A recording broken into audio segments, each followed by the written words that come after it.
মোবাইলের এক্সেলে আপনারা অটো সামটা কীভাবে করবেন, কিভাবে আনবেন সেটা আমি দেখিয়ে দিচ্ছি। আপনারা ভালো করে খেয়াল করুন।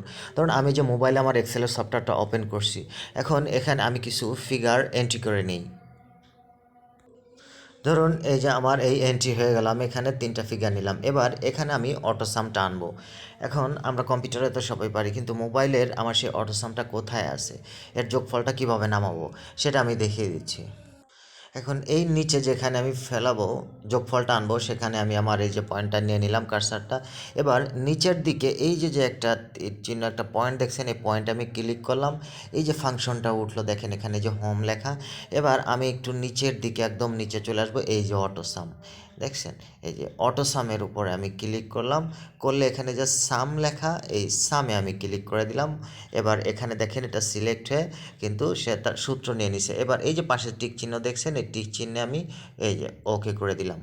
এই যে দেখতে পাচ্ছেন, এই যে অটোসাম এই যে এখানে চলে আসলো, কিন্তু আর নিচে দেখেন আপনাদের সূত্রটা দেখাচ্ছে। এভাবে করে কিন্তু আপনারা এক্সেলের এই যোগটা করে নিতে পারেন। তারপরে এই ঘরটা যদি সিলেক্ট করতে চান, বর্ডারের মধ্যে এভাবে আমি টেনে সিলেক্ট করে দিয়ে দিলাম। এরপর এদিক থেকে এবার এখানে থাকা অবস্থায় এই উপরের দিকে চলে আসবেন, এই দেখেন বর্ডার, এই অল বর্ডার আমি ক্লিক করে এই যে অল বর্ডারটা সিলেক্ট করে দিলাম।